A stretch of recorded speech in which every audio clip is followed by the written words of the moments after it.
box. For goodness sake, put that rabbit down and help. Bertie! What are you doing? Mr. Potter, sir, welcome. Welcome to Burnham, sir. Welcome to Scotland. Thank you, Mr. Kinnaird.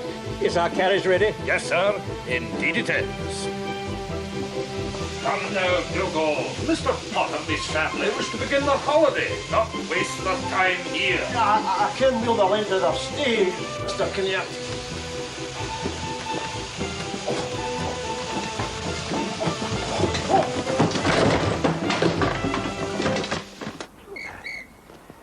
You may follow us on foot, Beatrix. It's not as if it were any great distance.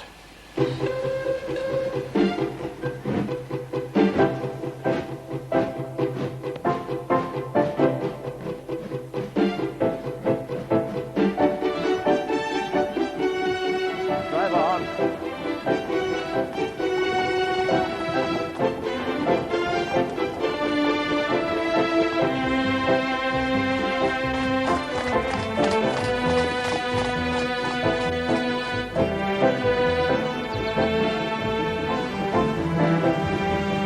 Park, our holiday villa, is situated at what an auctioneer's clerk would call a convenient remove from the station, mainly up a steep bank and over a hedge.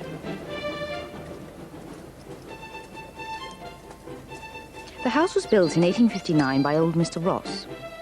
I do not know if I ought to mention it, but I believe he was a baker.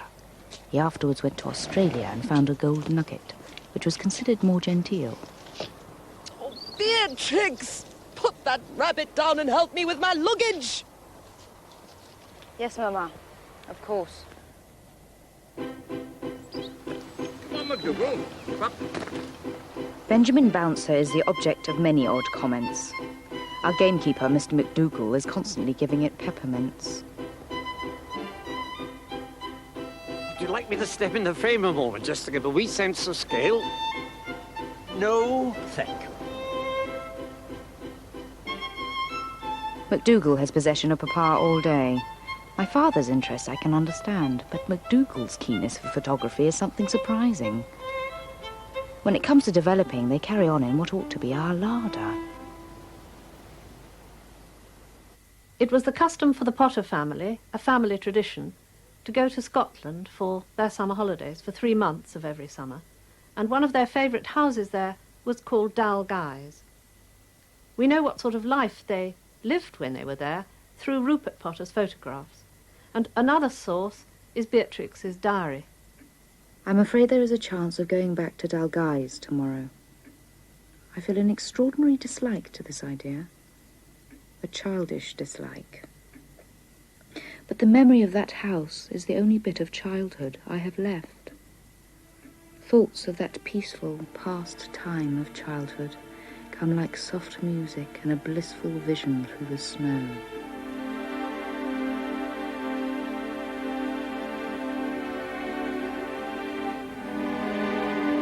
Dalguise. I remember every stone, every tree, the scent of heather, the music sweetest mortal ears can hear, the murmuring of the wind. I was a child then. I had no idea what the world would be like. I wished to trust myself on the water and the sea.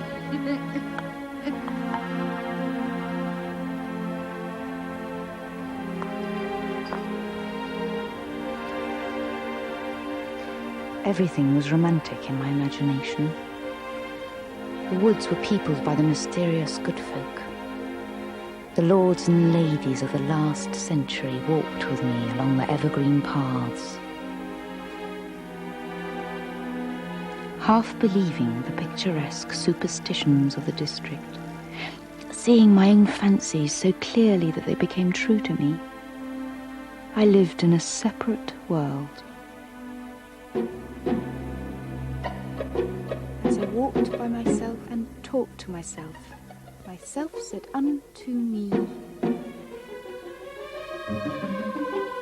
Then, at night, the fairies came out to dance on the smooth turf. Then the nightjar's eerie cry was heard, the hooting of owls, and a rhodea bark sounded from the dark, dark woods.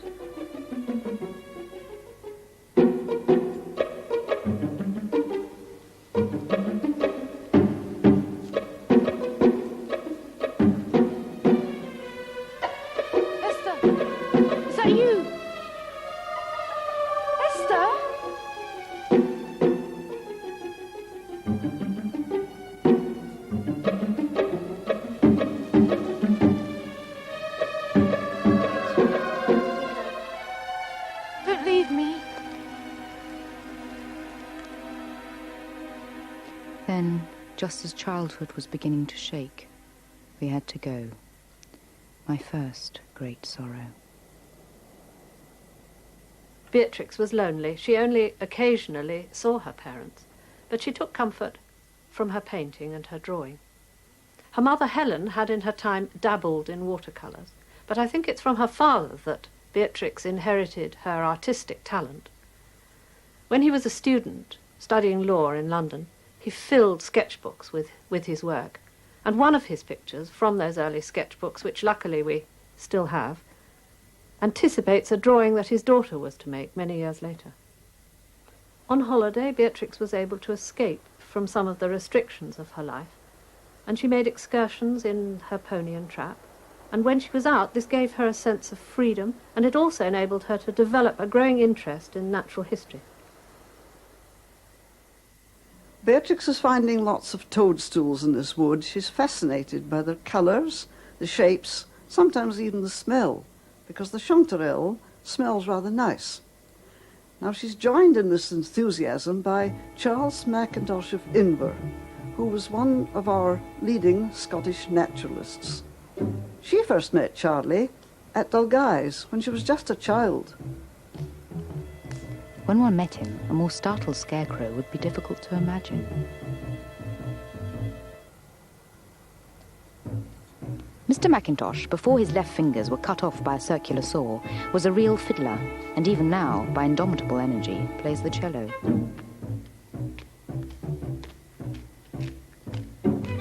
He seldom spoke, but was sometimes heard to whistle. As to the weather, he could never be induced to say more than ahem.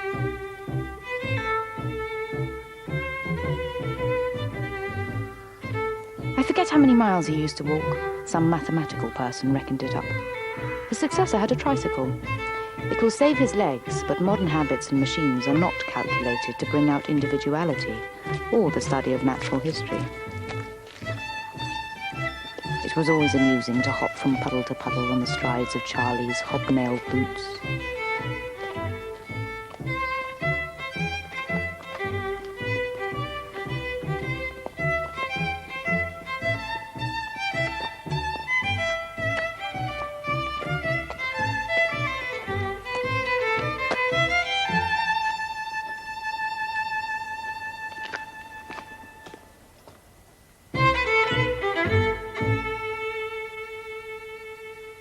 Beatrix had been interested in natural history from her childhood. When she was only 8, she was drawing caterpillars, and 10 years later, beetles, with all the accuracy of a pre-Raphaelite artist. Charlie Mackintosh, however, was seeing natural history all around him every day on his postal round of 15 miles or so around Dunkeld and Dalguise. One thing they had in common, though: they were very, very shy.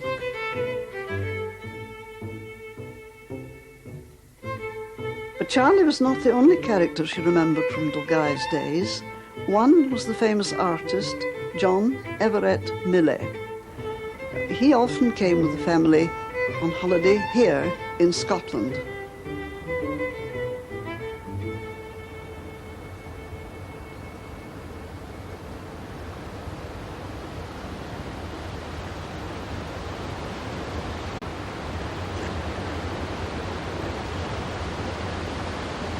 Very good, Beatrix. Very good indeed, may I say?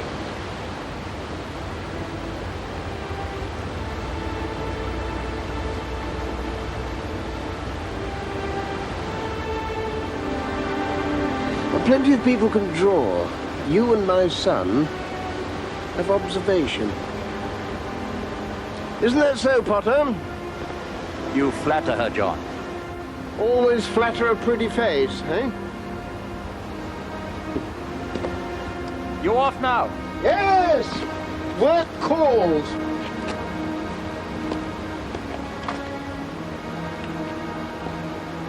I shall always have a most affectionate remembrance of Sir John Millais, even though unmercifully afraid of him as a child.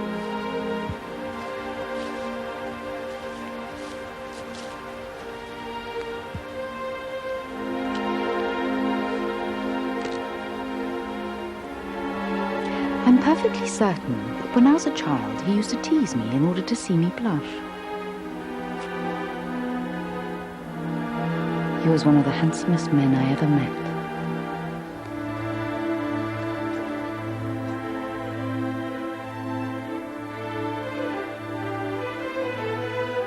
When working on a landscape, Sir John often got a local carpenter to build him a small wooden hut for protection against the elements.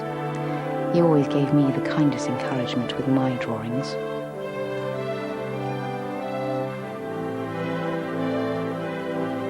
If a great painter's criticism is of any interest, this is it. Once, when I was a child, he turned me round under a window. His judgment, delivered with due consideration, was that I was like his daughter Carrie, at that time a fine, handsome girl, but that my face was spoiled by the length of my nose and upper lip.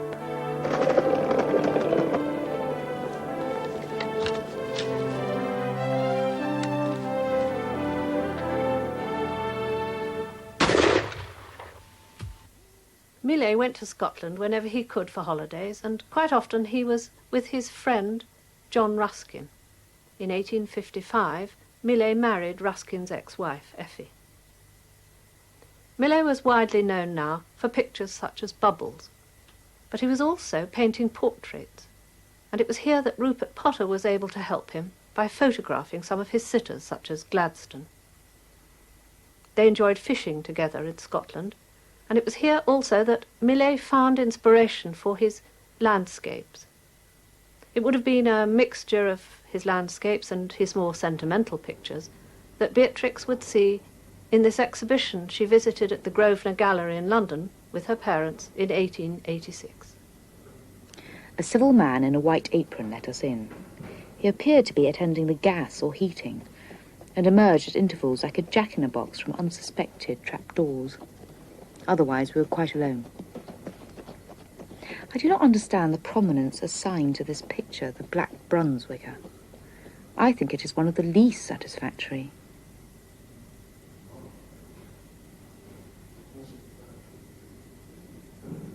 In my view, Ophelia is the most exquisite work in the collection, and probably one of the most marvellous pictures in the world. I admit that the rose bush is too green. The separate leaves might appear as green in certain special circumstances. It's a question of focus.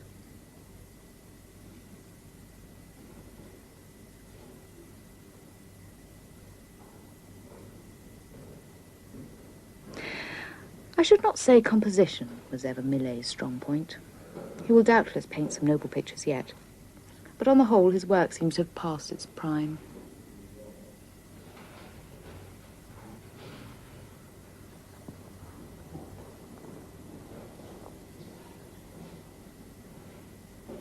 It was Millais' photographic treatment of nature that particularly attracted Beatrix.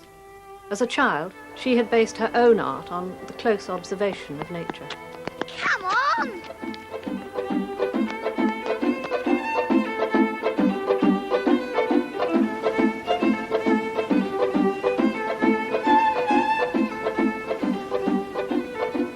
Shall we cut him up? I'd love to see inside his tummy. Bertie? Drawing frogs from nature was one thing, but Beatrix also found frogs in the work of the artist Randolph Caldecott. His book, A Frog Who Would a Wooing Go, had been published in 1883, and it was already a bestseller. Rupert Potter, Beatrix's father, had a fine collection of original Caldecotts, and there's little doubt that Caldecott influenced Beatrix when she came, some years later, to write and draw the tale of Mr. Jeremy Fisher.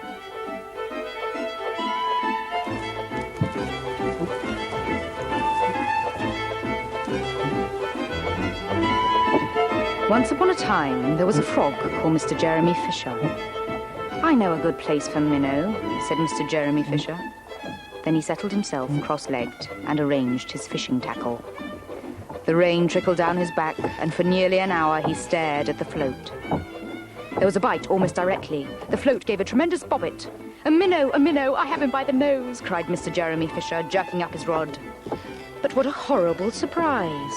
Instead of a smooth, fat minnow, Mr. Jeremy landed little Jack Sharp, the stickleback, covered with spines. The stickleback flounders about the boat, pricking and snapping until he was quite out of breath.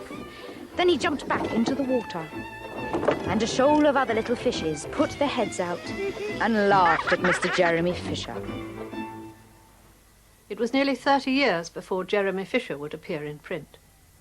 Beatrix was storing up other Scottish impressions that she would be able to use later, and one in particular was the washerwoman from Dalguise, Kitty MacDonald.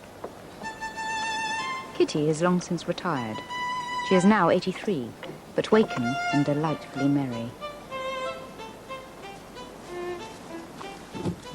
No! Mother, it's only a toe.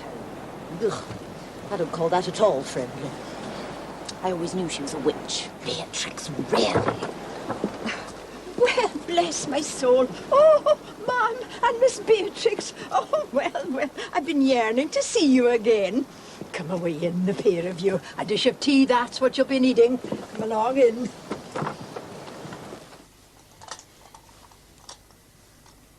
You're looking awful pale, Miss Beatrix. You're not ailing, are you? Me? No, I'm as fit as Neil Gow's fiddle. Is that not so, Mamma? You may be well enough, Beatrix, but I, alas, am not in the best of health. In that case, you rest there, Mamma, with your tea. And I'll take Kitty's photograph outside. Come, Kitty, I'll not be put off this time.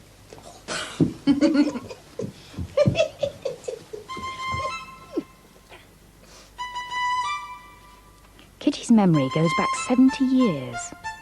I really believe she is able to enumerate the articles of her first wash in 1871, the year we first came to Dalguise. The Tale of Mrs. Tiggywinkle was not published until 1905, but now, in 1891, Beatrix was working on some drawings to sell. She wanted to become financially independent. She was an only daughter, she was 26, and she was devoting her entire life to her parents. This set of drawings, called Rabbit's Christmas Party, show her brilliant technique. She gave this set of drawings to her aunt, Lucy Roscoe, but others she intended to sell, many of them to the publisher Ernest Nister. Three Little Mice Sat Down to Spin was planned as an early illustrated booklet. 3 little mice sat down to spin. Pussy passed by and she peeped in. "What are you at, my fine little men? Shall I come in and cut off your threads?" "Oh no, Miss Pussy, you bite off our heads." But Kitty MacDonald was not the only Dalguise character I saw that year. At the turning, I overtook that mysterious person, Mr. Charles Mackintosh, obstinately absorbed in the Scotsman.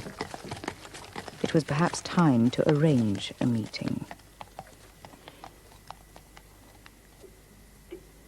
Accordingly, by appointment, he came with his soft hat, walking stick, and very dirty boots.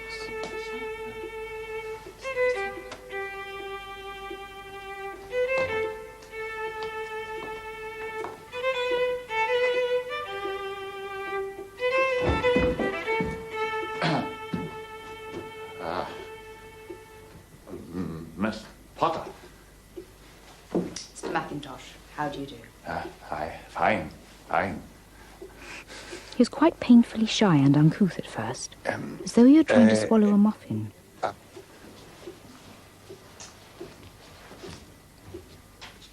Sir. Very good indeed. He was certainly pleased with my drawings. His judgment, speaking to their accuracy, gave me infinitely more pleasure than that of critics who assume more yet no less than poor Charlie. Armillaria mellia. Ah, you've caught the colours perfectly. It always reminds me of, what you call it again? I asked him to sit down, his head being somewhere in the chandelier.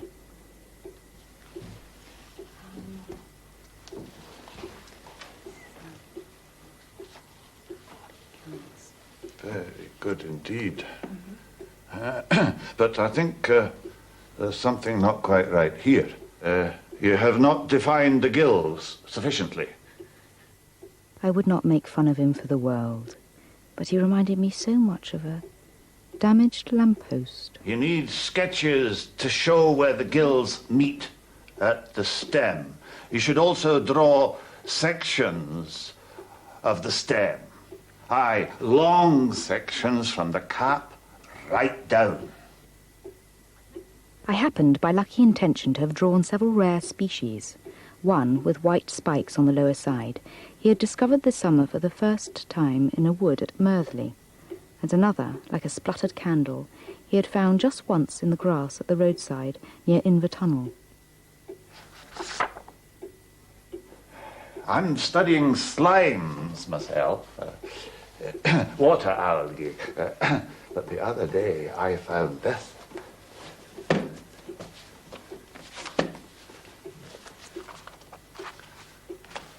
You'll know it as velvet shank. It's better in winter, of course. I could send you fresh specimens to paint. When we discussed funguses, he became very excited and spoke with quite poetical feeling about their exquisite colours. He promised to send me some through the post, though I very much fear he will never have sufficient assurance to post them. Oh, I must be on my way. He now lives upon his pension at Inver. This singular man is a great admirer of womankind, Well, so I'm told. Thank you very much, Miss Potter. He is forever embarking on yet another courtship, but they never come to anything. Either the ladies refuse him at the crisis, or more probably, he never asks them.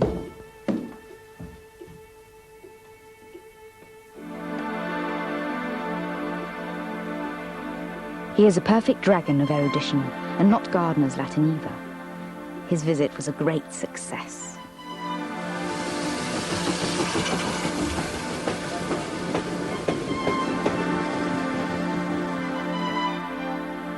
The holiday at Heath Park, Burnham, ended on October the 31st, 1892, and the Potters returned home to number 2 Bolton Gardens in Kensington. Beatrix was soon back in the rather dull routine of looking after her parents. But once again she sought consolation in her drawing and in her pets, including a particular guinea pig she had borrowed from a neighbour. Our neighbour, Miss Paget, has an infinite number of guinea pigs. First, I borrowed and drew Mr. Chaps. I retrieved him safely. Then in an evil hour, I borrowed a very particular guinea pig with a long white ruff, known as Queen Elizabeth. This pig, offspring of Titwillow II, descendant of the Sultan of Zanzibar, and distantly related to a still more illustrious animal named the Light of Asia.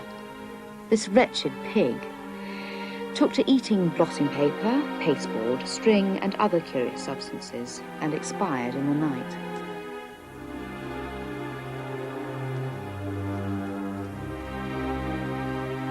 I suspected something was wrong and intended to take it back.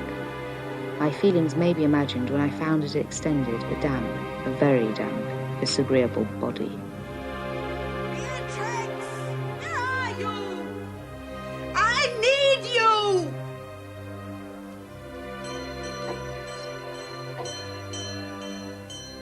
Fortunately, Miss Paget proved peaceable. I gave her my drawing.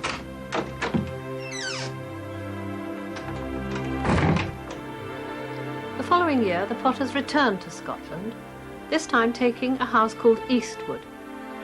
It was a dower house on the Athol estate, beside the River Tay at Dunkeld.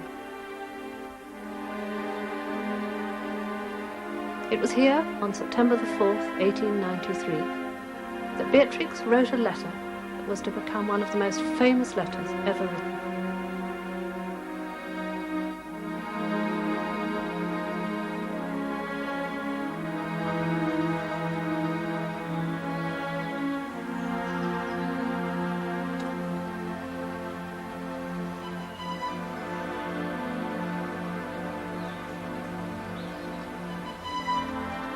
My dear Noel, I don't know what to write to you, so I shall tell you a story about 4 little rabbits whose names were Flopsy, Mopsy, Cottontail, and Peter. They lived with their mother in a sandbank under the root of a big fir tree. The Tale of Peter Rabbit was not to be published for another 9 years. But in that letter to Noel Moore, who was the son of her governess Annie Moore, Beatrix found her style. There have been many theories as to the identity of Mr. McGregor, but Beatrix claimed that he was an amalgam of a number of people she knew. Clearly, the inspiration for many of the characters that were later to appear in her books date back to those early holidays in Scotland.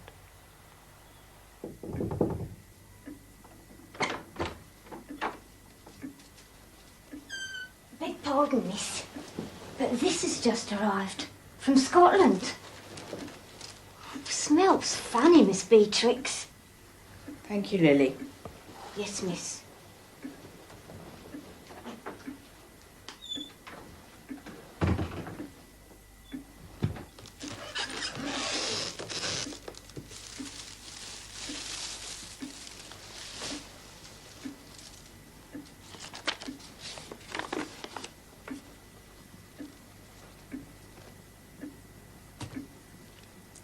Madam, the interesting fungus is a cortinarium belonging to the phlegmaceum tribe.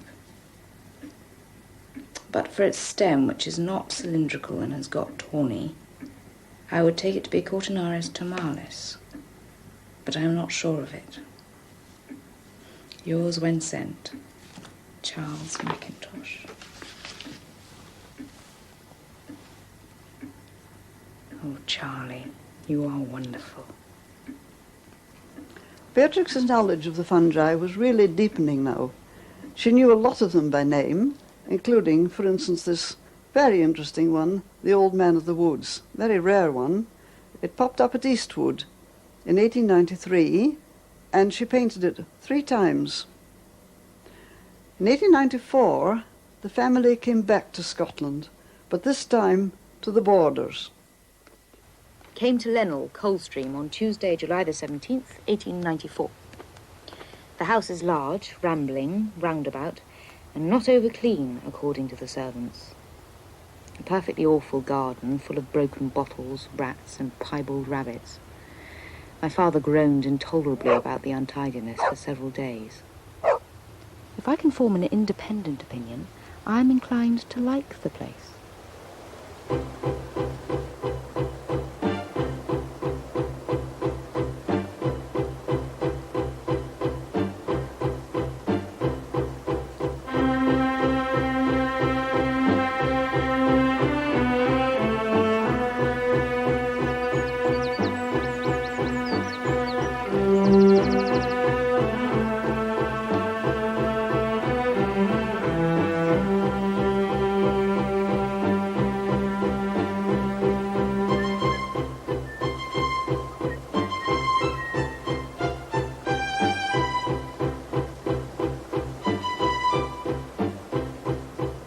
It suddenly occurred to me that I was 28, not 29.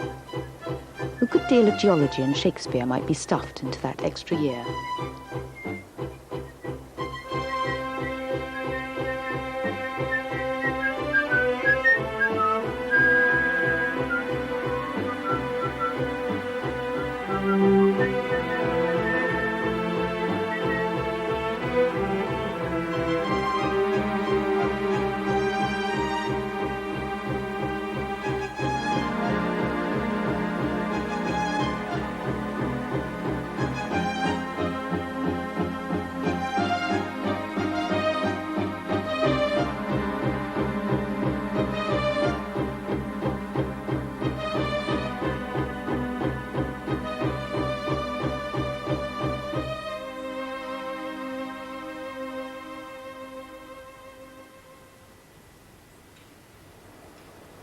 I am reliably informed that all those born in this parish are entitled to free burial here.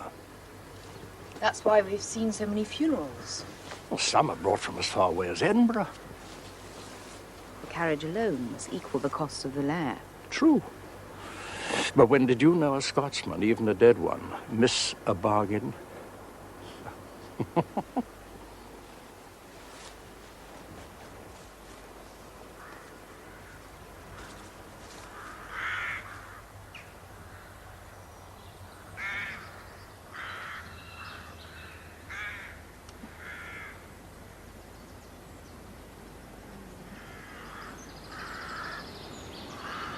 Father? Well? Speak, daughter. It's Bertie. I'm worried. He... Drinks too much? Yes. But how did you know? Beatrix, I am your father. I know how much you love your brother. I know also that he is troubled. But, well, I'm sure with our help, he too will overcome. Is that not true, daughter? Yes, Papa.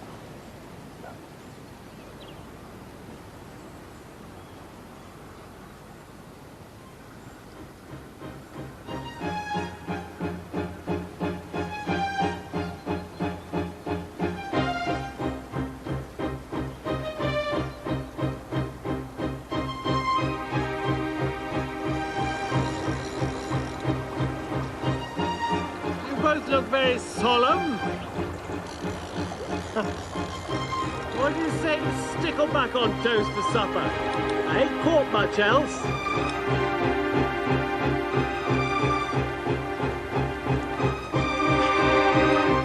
Beatrix, at 28, had by now gained an element of freedom through the sale of her pictures. Her brother Bertram was 22, and he'd left Oxford and was now painting in Scotland. At Heath Park, Burnham, in 1892, he'd met and fallen in love with Mary Scott, who came from Hawick, and they were later to marry and settle in Ancram. But at his marriage, he kept a secret from his parents for 7 years. Beatrix was still dependent upon her parents, and they were becoming increasingly dependent upon her. Fond as I am of your cousin, Caroline cannot stay. It is simply not convenient. But I never have visitors. It seems perfectly obvious to me that anyone of any sensitivity could see that I am far too ill to cope with such distractions. Oh, Mamma. Beatrix, I do not like this stubbornness. I have said no, and that is an end to it.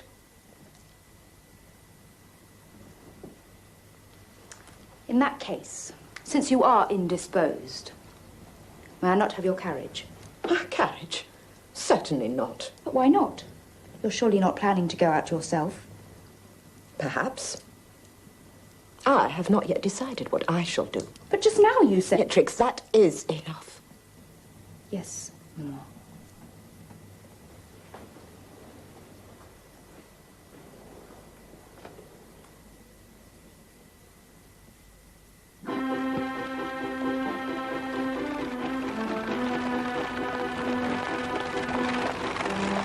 September 25th, 1894. Papa and I to Smelham Tower. It is in singularly perfect preservation, but barbarously bare. As a specimen of real border fortress in original state and preservation, it is most striking.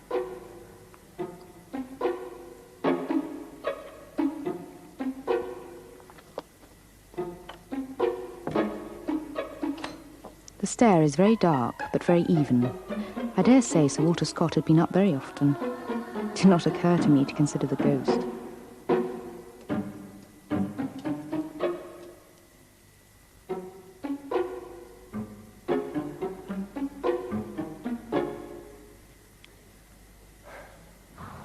Above the vaulted roof is a very fine hall with several recessed windows with window seats and access to the narrow balcony beyond.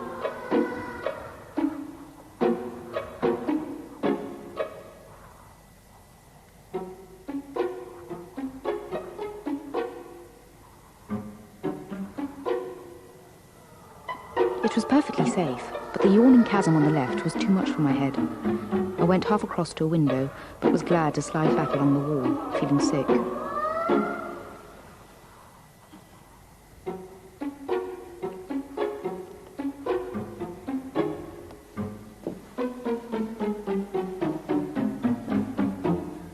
I came down and found my father very cross, photographing every view but the right one, the sun being wrong.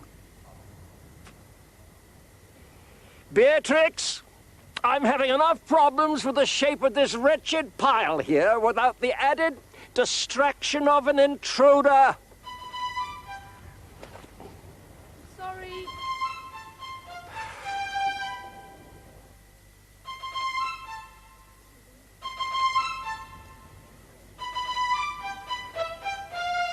Beatrix!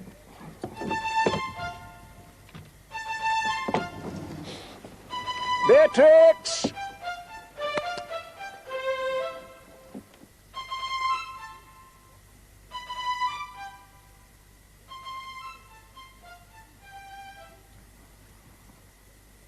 Now, these are some of the pictures that she made about this time.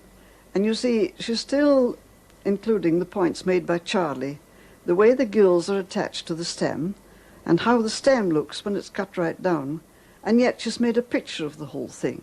She was also noticing that some fungi are always found along with certain trees, and this we now call mycorrhiza. She was one of the first in the country to notice it.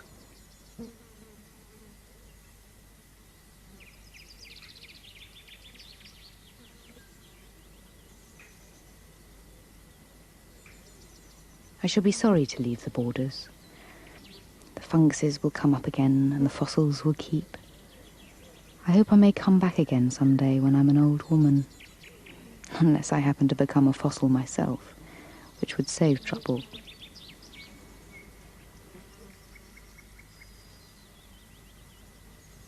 Beatrix's pictures were now selling successfully, mostly as Christmas cards or to publishers of children's annuals. And the income from them, together with the gift from her father of £5,000 in bonds, quite a considerable sum of money in those days, was giving her a measure of financial independence. Beatrix was now 30 and unmarried. Would the day ever come when she could relinquish her mother's hold on her? Mamma was taken very ill, sick from 8 on Monday morning till 3 the next morning.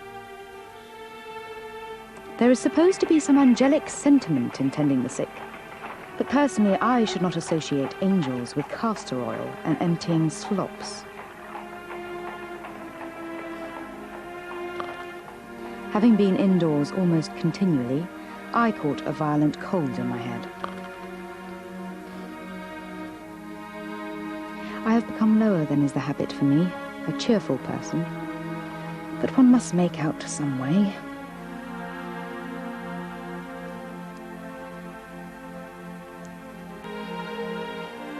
It is something to have a little money now, to spend on books, and to look forward to being independent, though forlorn. Tuesday, January the 7th, 1896. 2 museums, studying labels on insects, being in want of advice and not in a good temper. It is the quietest place I know, and the most awkward. The staff here have reached such a pitch of propriety that one cannot ask the simplest question. If people are forward, I can manage them. But if they take the line of being shocked, it is perfectly awful to a shy person like me. Still, one must persevere.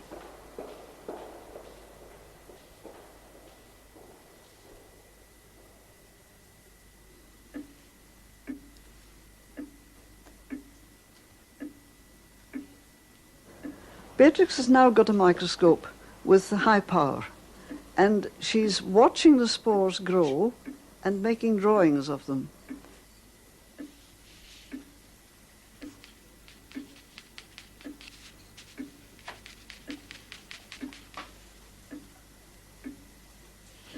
Her uncle Harry, Sir Henry Roscoe, was an eminent chemist, encouraged her, and now they were ready to go to Kew to show her work to the professional botanists.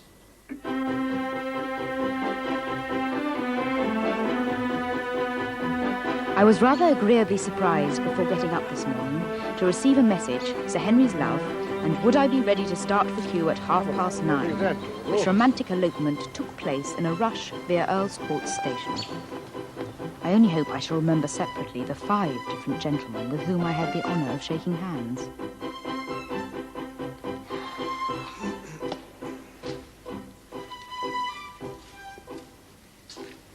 Sir Henry, what a pleasure. How do you do? And this must be your niece. How do you do, Miss Potter? How do you do? Come along, Beatrix.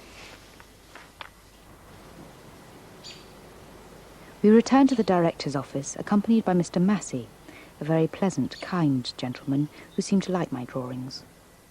The director turned out to be a thin, elderly gentleman in summery attire with a dry, cynical manner. Director, may I introduce Sir Henry Roscoe and his niece, Miss Potter? Sir Henry, how thoughtful of you to allow me to see Miss Potter's work. Are these your sketches?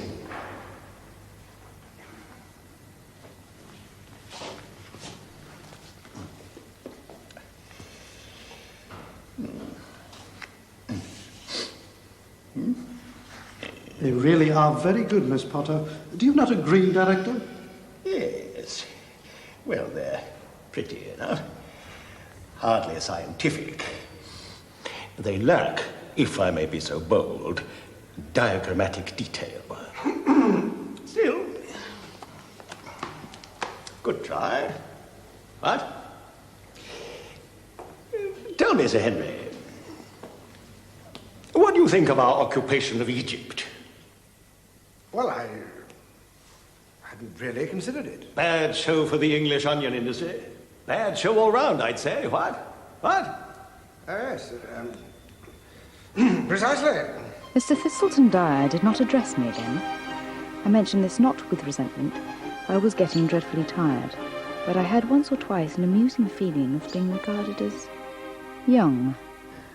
Beatrix was one of the first people in this country to recognize mycorrhiza, and she had her own ideas about the lichens, where a fungus and an alga grow together. These were new and exciting ideas, but could she get the authorities at the Natural History Museum and at Kew to believe she'd really got it right? I did not see Uncle Henry again until Friday the 10th. He immediately informed me that he had received a letter from Mr. Thistleton Dyer, which was rude and stupid. Uncle Henry? Man's a fool, a pompous ass. It says here, well, it says here that Kew does not share your interpretation of the evidence. Really? Let me see what he says. Yes, well, later perhaps. Still, we'll show them, won't we, Beatrix?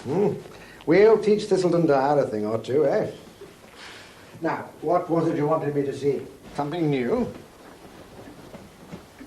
Yes, look.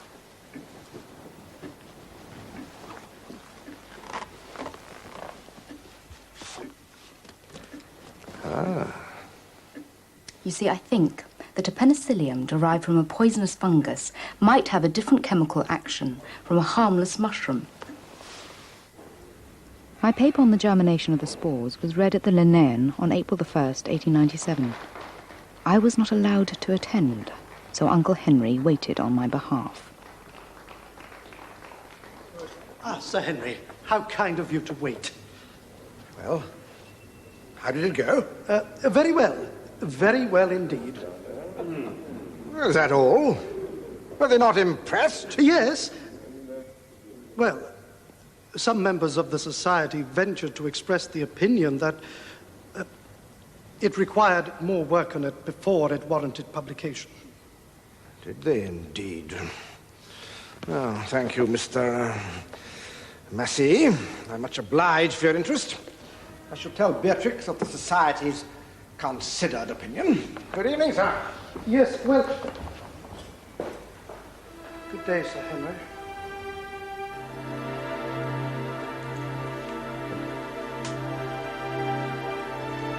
To Charles Mackintosh, Inver, Dunkeld, Scotland. My paper was read at the Linnean Society and was well received, according to Mr. Massey. But, they say, it requires more work before it is printed.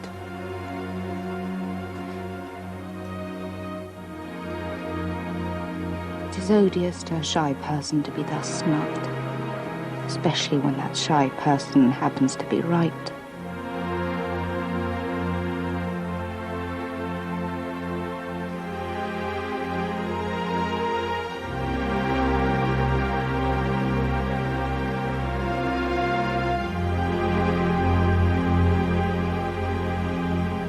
The Linnean paper was never found, and after the rejection, Beatrix appeared to lose heart altogether over fungi. She decided to take up a suggestion that had been made some years before by Annie Moore, that she turn her letters to children into books. She borrowed back the letters from the children, and she set to work on Peter Rabbit first. Her manuscript was rejected by publisher after publisher, and in the end, Beatrix decided that she would have it printed herself. The following year, 1902, Peter Rabbit was published by Frederick Warne in the version that we know so well today. And Beatrix Potter was on the road to fame and fortune. But it was in Scotland, and through her childhood memories of Dalguise itself, that she first peopled her imagination.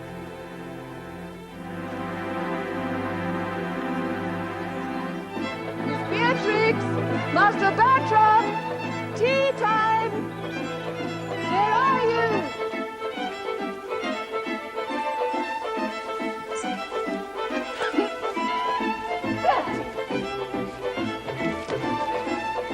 Bertie!